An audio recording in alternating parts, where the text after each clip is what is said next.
এই মুহূর্তে আবহাওয়ার গুরুত্বপূর্ণ খবর। আগামী 24 ঘন্টা থেকে টানা এক সপ্তাহ পশ্চিমবঙ্গের দক্ষিণবঙ্গ সহ দক্ষিণ বাংলাদেশে তাপমাত্রা বাড়বে। পরবর্তী 4 দিনে 4 থেকে 6 ডিগ্রি তাপমাত্রা বাড়বে জানালো আলিপুর আবহাওয়া দপ্তর। আগামী এক সপ্তাহ ধরে শুষ্ক আবহাওয়া থাকবে, কিন্তু এক সপ্তাহ পরে অর্থাৎ সামনের সপ্তাহের পরের সপ্তাহ মানে এপ্রিল মাসের শেষে 28 তারিখ থেকে আবারও পশ্চিমবঙ্গের দক্ষিণবঙ্গ সহ দক্ষিণ বাংলাদেশে বজ্রবিদ্যুৎ সহ ঝড় বৃষ্টিপাত থাকবে, শিলাবৃষ্টি, তার সঙ্গে কালবৈশাখী ঝড়ও থাকবে এপ্রিল মাসের শেষের দিকে। তো এপ্রিল মাসের শেষের দিকে আবারও কালবৈশাখী ঝড় ও ঝড় বৃষ্টিপাত থাকবে। তবে তার আগে এই সামনের এক সপ্তাহ ধরে শুষ্ক আবহাওয়া থাকবে। তো আগামী 24 ঘন্টা সহ পরবর্তী দিনগুলিতে পশ্চিমবঙ্গ সহ বাংলাদেশের আবহাওয়া কেমন থাকবে, কী আপডেট আছে আমরা দেখব। তবে তার আগে আগের আপডেট মতোই পশ্চিমবঙ্গের দক্ষিণবঙ্গ সহ দক্ষিণ বাংলাদেশে রবিবার বিকেলের পর থেকে বজ্রবিদ্যুৎ সহ ঝড় বৃষ্টিপাত শুরু হয়। পুরুলিয়া, তার সঙ্গে ঝাড়গ্রাম, পশ্চিম মেদিনীপুর, পূর্ব মেদিনীপুর এই জেলাগুলিতে রবিবার বিকেলের পর থেকে বজ্রপাত সহ ঝড় বৃষ্টিপাত শুরু হয়। তো মেঘটা কিভাবে তৈরি হয় সেটা আপনাদের আমি দেখাবো। রবিবার সন্ধ্যের পর থেকে প্রথমে পুরুলিয়া, তারপরে ঝাড়গ্রাম, তার পাশাপাশি পশ্চিম মেদিনীপুর এই জেলাগুলিতে ঠিক এইভাবে কিন্তু বজ্রবিদ্যুৎ সহ ঝড় বৃষ্টিপাত শুরু হয়। রবিবার 10টা-11টা পর্যন্ত ঝড় বৃষ্টিপাত থাকে। পূর্ব মেদিনীপুর জেলা জুড়ে বজ্রবিদ্যুৎ সহ ঝড় বৃষ্টিপাত থাকবে এবং পশ্চিমের যত জেলা রয়েছে সমস্ত জেলাতেই মেঘলা আকাশে ছেয়ে যায়। তবে বৃষ্টিপাত শুধুমাত্র পশ্চিমের জেলাগুলিতে হয়। তো আগামী 24 ঘন্টা অর্থাৎ সোমবার সকাল থেকেই যেহেতু জলীয় বাষ্প প্রবেশ করেছে, যে কারণে মেঘলা আকাশ থাকবে দক্ষিণবঙ্গের জেলাগুলিতে। পশ্চিমের জেলা বাদ দিয়ে পুরুলিয়া, বাঁকুড়া, ঝাড়গ্রাম এই 3টি জেলা বাদ দিয়ে পশ্চিমের যত জেলা রয়েছে অর্থাৎ বীরভূম, তার সঙ্গে মুর্শিদাবাদ, পশ্চিম বর্ধমান, পূর্ব বর্ধমান, নদিয়া, উত্তর 24 পরগনা, কলকাতা, হাওড়া, হুগলি জেলাগুলিতে, এদিকে পশ্চিম মেদিনীপুর, পূর্ব মেদিনীপুর কিছু অংশে সোমবার ভোর বা সকালের দিকে মেঘলা আকাশ থাকবে। পাশাপাশি সকাল হতে হতে সেই মেঘলা ভাবটা একটু কাটবে।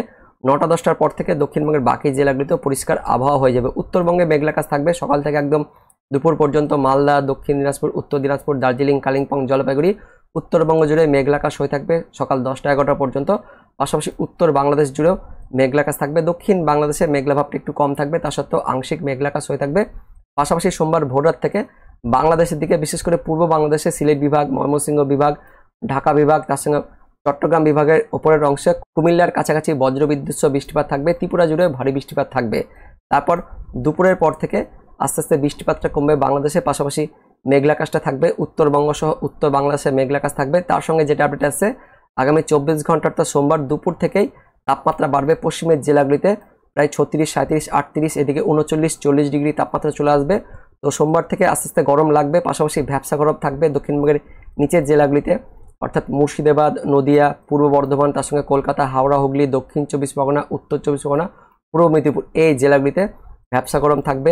তার সঙ্গে ঘাম কিন্তু সৃষ্টি হবে। তবে পশ্চিমের জেলাগুলিতে পুরুলিয়া, বাঁকুড়া, পশ্চিম বর্ধমান, বীরভূম জেলাতে পরবর্তী দিনগুলিতেও তাপমাত্রা বাড়তে থাকবে এবং তাপমাত্রা বাড়তে বাড়তে 3 থেকে 4 দিনের মধ্যে সেই তাপমাত্রা প্রায় 42-43 ডিগ্রির কাছাকাছি চলে আসবে। অর্থাৎ ভালো কিন্তু তাপপ্রবাহ থাকবে পশ্চিমের জেলাগুলিতে। দেখতে পাচ্ছেন বৃহস্পতিবার আস্তে আস্তে 23 তারিখ, 24 তারিখ হতে হতে সেই তাপমাত্রা 41-43 ডিগ্রি চলে আসছে। বাঁকুড়া জেলাতে, পশ্চিম বর্ধমানে 42, বীরভূম জেলাতেও 43 ডিগ্রি উঠে আসছে। দক্ষিণবঙ্গের বাকি জেলাগুলিতেও 38-37, এদিকে কলকাতাতে 40, চন্দননগরে দেখতে পাচ্ছেন 38, 39, 40 এরকম থাকছে। দক্ষিণবঙ্গের বাকি জেলাগুলিতেও ভালোই তাপমাত্রা থাকবে। তার পাশাপাশি ভ্যাপসা গরম থাকবে পরবর্তী 3 থেকে 4 দিনে।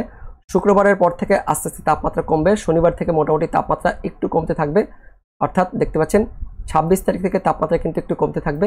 তা সত্ত্বেও 40-42 ডিগ্রি এরকম থাকবে। রবিবার পর্যন্ত কিন্তু তাপমাত্রা এরকমই থাকবে। যেটা আপডেট আছে সামনের এক সপ্তাহ ধরেই এই তাপমাত্রা থাকবে পশ্চিমের জেলাগুলিতে। তো টানা এক সপ্তাহ ধরে অর্থাৎ সোমবার থেকে একদম টানা এক সপ্তাহ ধরে শুষ্ক আবহাওয়া থাকবে দক্ষিণবঙ্গের জেলাগুলিতে। চাষি ভাইদের জন্য একটু সুখবর, মাঠের যে ফসল রয়েছে সেই ফসল কিন্তু এবার আপনারা কাটতে পারবেন। তো আগামী 24 ঘন্টায় কোথায় কোথায় বৃষ্টিপাত থাকবে সেটা দেখব। উত্তরবঙ্গের আলিপুরদুয়ার, কোচবিহার লাগোয়া কয়েকটি স্থানে, দিনহাটা, শীতলকুচি, তুফানগঞ্জে একটু বৃষ্টিপাত থাকবে। তার পাশাপাশি রংপুর বিভাগ জুড়ে বৃষ্টিপাত থাকবে ভোরের দিকে। লালমনিরহাট, জলঢাকা, এদিকে ময়মনসিংহ, সিলেট বিভাগের কিছু স্থানেও, মদন, তার সঙ্গে রয়েছে নেত্রকোনা, ফেনারবাগ, বিশ্বরামপুর, জগন্নাথপুর, সিলেট, ছাটকবাজার, বালাগঞ্জ, মৌলভীবাজার, কালুয়ারা, কামালগঞ্জ, হাবিবগঞ্জ, ব্রাহ্মণবাড়িয়া, নারসিংদী, কাপাসিয়া, ব্রজথলি, কালীহাটি, টাঙ্গাইল, নাগরপুর, বেড়া, ভাঙ্গুড়া, পাবনা, ভেড়ামারা, লালপুর, পাংশা, আলমডাঙ্গা, বালিয়াকান্দি, মগুরা, ফরিদপুর, মুকসুদপুর, মাদারীপুর, গৌরনদী, রায়পুর, ভোলা, চৌমুহানি, নোয়াখালী, লাকসাম, কুমিল্লা, ব্রাহ্মণপাড়া, মুন্সিগঞ্জ, হোমনা, নারসিংদী, ঢাকা, ধামরাই অর্থাৎ ঢাকা বিভাগ, তার সঙ্গে খুলনা, রাজশাহী, ঢাকা লাগোয়া কয়েকটি স্থানে, এদিকে বরিশাল বিভাগের ওপরের অংশ, তার সঙ্গে চট্টগ্রাম বিভাগের ওপরের অংশতে বজ্রবিদ্যুৎ সহ হালকা থেকে মাঝারি বৃষ্টিপাত থাকছে। সিলেট বিভাগ জুড়ে একটু ভারী বৃষ্টিপাত থাকবে। ত্রিপুরাতে, মণিপুর, মিজোরাম, এদিকে শিলচর আসাম, তার সঙ্গে মেঘালয়, গোয়ালপাড়া, গুয়াহাটি, আসাম এই দিকটাতেও বৃষ্টিপাত থাকবে আগামী 24 ঘন্টায় অর্থাৎ সোমবার দিন। এবং পরবর্তী 24 ঘন্টা অর্থাৎ মঙ্গলবার দিন বৃষ্টিপাত অনেকটাই কমে যাবে। বাংলাদেশের দিকে বৃষ্টিপাত কমে যাচ্ছে, তবে দক্ষিণ বাংলাদেশ আর আমাদের পশ্চিমবঙ্গ, উত্তরবঙ্গ পরিষ্কার থাকছে। বাংলাদেশে একটু বৃষ্টিপাত থাকবে, মধ্য বাংলাদেশ সহ পূর্ব বাংলাদেশের দিকে শুধুমাত্র বৃষ্টিপাত থাকছে। মঙ্গলবার দিন আমাদের উত্তরবঙ্গের কোচবিহার, আলিপুরদুয়ার এই জেলাগুলিতেও হালকা বৃষ্টিপাত থাকবে। বুধবার থেকে একদমই কিন্তু বৃষ্টিপাত থাকবে না। বাংলাদেশের দক্ষিণ বাংলাদেশ পুরো পরিষ্কার হয়ে যাচ্ছে, উত্তরবঙ্গ পরিষ্কার হয়ে যাচ্ছে। তো সোমবার থেকে মঙ্গলবারই অর্থাৎ আগামী 48 ঘন্টায় শুধুমাত্র উত্তরবঙ্গ আর মধ্যবঙ্গের কিছু স্থানে একটু হালকা বৃষ্টিপাত থাকবে। সোমবার দিন বিকেল থেকে সন্ধ্যের মধ্যে ডোমকল, তার সঙ্গে জলঙ্গি, করিমপুর, হরিহরপাড়া, বেলডাঙ্গাতে বজ্রবিদ্যুৎ সহ হালকা ছিটেফোঁটা বৃষ্টিপাত থাকবে। উত্তরবঙ্গের আলিপুরদুয়ার, কোচবিহার এই দুটি জেলাতে হালকা বৃষ্টিপাত থাকবে। বাংলাদেশে কিন্তু একটু ভারী বৃষ্টিপাত থাকছে। সিলেট বিভাগ, ময়মনসিংহ বিভাগ, ঢাকা বিভাগ, চট্টগ্রামের ওপরের অংশ মাঝারি থেকে ভারী বৃষ্টিপাত, তার সঙ্গে ত্রিপুরা, মণিপুর, মিজোরাম, এদিকে মেঘালয়, আসাম এই রাজ্যগুলিতেও বৃষ্টিপাত থাকবে। তারপর বুধবার থেকে কিন্তু আস্তে আস্তে বৃষ্টিপাত কমে যাবে। বাংলাদেশের দিকে বৃষ্টিপাত কমছে, পাশাপাশি বুধবারের তাপমাত্রা বাড়বে, বৃহস্পতিবার তাপমাত্রা আরও বাড়বে। বৃহস্পতিবার থেকে একদমই কিন্তু শুষ্ক আবহাওয়া থাকছে আমাদের পশ্চিমবঙ্গ সহ বাংলাদেশ, দুই বঙ্গ জুড়ে শুষ্ক আবহাওয়া থাকবে, কোথাও কোনো বৃষ্টিপাত থাকবে না। দিয়ে শুক্রবার দিন 25 তারিখেও দেখতে পাচ্ছেন একই শুষ্ক আবহাওয়া থাকবে। শনিবার দিনও শুষ্ক পরিবেশ থাকবে পশ্চিমবঙ্গের উত্তরবঙ্গ সহ দক্ষিণবঙ্গ, দক্ষিণ বাংলাদেশ, শুধুমাত্র পূর্ব বাংলাদেশের দিকে সিলেট, ময়মনসিংহেই পরবর্তী দিনগুলিতেও হালকা বৃষ্টিপাত থাকবে। তারপর রবিবারের পর থেকে 28 তারিখ থেকে কিন্তু আবারও আমাদের পশ্চিমবঙ্গের মধ্যবঙ্গ সহ উত্তরবঙ্গ, এদিকে উত্তর বাংলাদেশ, মধ্য বাংলাদেশে বৃষ্টিপাত থাকবে। 28 এপ্রিল, 29 এপ্রিল এই সময় কিন্তু আবারও ঝড় বৃষ্টিপাত থাকবে, এমনটা আপডেট আসছে। তো আগামী এক সপ্তাহ অর্থাৎ 21 তারিখ সোমবার থেকে একদম 27 তারিখ পর্যন্ত, রবিবার পর্যন্ত আমাদের পশ্চিমবঙ্গের দক্ষিণবঙ্গ পুরো পরিষ্কার থাকবে। চাষি ভাইদের জন্য সুখবর থাকছে, মাঠের ফসল কিন্তু এখন আপনারা কাটতে পারবেন। পশ্চিমবঙ্গের দক্ষিণবঙ্গ কিছুটা, উত্তরবঙ্গের নিচে 3 জেলা রয়েছে, সেই 3 জেলাও পরিষ্কার রয়েছে। এদিকে দক্ষিণ বাংলাদেশে কিন্তু আগামী এক সপ্তাহ পুরো পরিষ্কার থাকবে। তো ভিডিওটি ইনফরমেটিভ হয়ে থাকলে বা ভালো লেগে থাকলে একটি লাইক করবেন, অনেক অনেক শেয়ার করে দেবেন। দেখা হচ্ছে পরবর্তী লেটেস্ট ওয়েদার আপডেট নিয়ে, ততক্ষণের জন্য বন্দে মাতরম, জয় হিন্দ।